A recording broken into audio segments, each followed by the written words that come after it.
नमस्कार, लोकसंदेश न्यूज चॅनलमध्ये आपलं स्वागत आहे।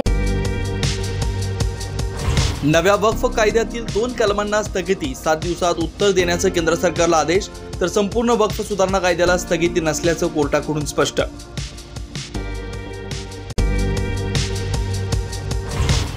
राज्यात पहिलीपासून हिंदी भाषा सक्तीची, 5वी पर्यंत तिसरी भाषा म्हणून हिंदी शिकावीच लागणार, नव्या शैक्षणिक धोरणात शिक्कामोर्तब।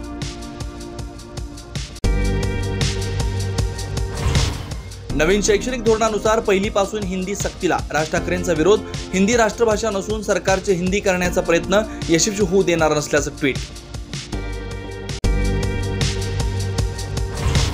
घाटकोपरमध्ये मांसाहार करण्यावरून मराठी कुटुंबांना अपमानजनक वागणूक दिल्याचा आरोप, कालच्या राड्यानंतर मनसे पदाधिकाऱ्यांची आज पुन्हा सोसायटीत धाव, मराठी कुटुंबाला त्रास दिल्याचा आरोप असलेल्यांना विचारला जाब।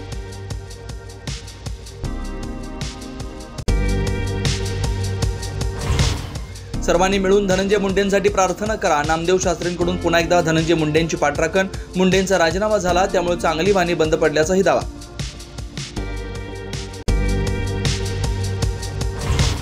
धनंजय मुंडेंनी सार्वजनिक कार्यक्रमात जाणं पुन्हा टाळलं, विमानाचा तांत्रिक अरंडेत पिंपळनेरला जाणार नसल्याचं ट्विट, सुरेश धसांसोबत होता एकत्रित कार्यक्रम।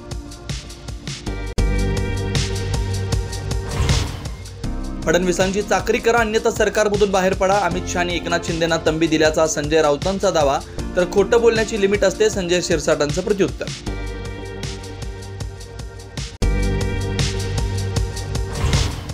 नाशिकच्या मेळाव्यानंतर उद्धव ठाकरेंनी मातोश्रीवर बोलावली वरिष्ठ नेत्यांची बैठक, संजय राऊत, अनिल देसाई, सुभाष देसाई, चंद्रकांत खैरे, विनायक राऊतांचा अनेक बडे नेते उपस्थित, महापालिका निवडणूक आणि संघटना बैठकीच्या अजेंड्यावर।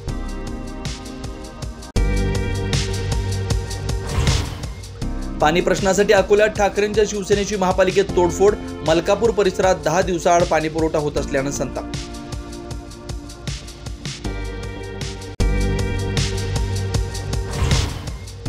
शक्तीपीठ महामार्गाला विरोध करणाऱ्या शिक्षक गिरीश फोडणवरील कारवाई विरोधात कोल्हापुरात आंदोलन, राजू शेट्टींच्या नेतृत्वाखाली इंडिया आघाडी, संघर्ष समिती आणि शिक्षक संघटनांचं आंदोलन। अशाच विशेष घडामोडींसाठी आमच्या YouTube चॅनलला सबस्क्राईब करा, फेसबुक पेजला लाईक करा आणि इन्स्टाला फॉलो करा।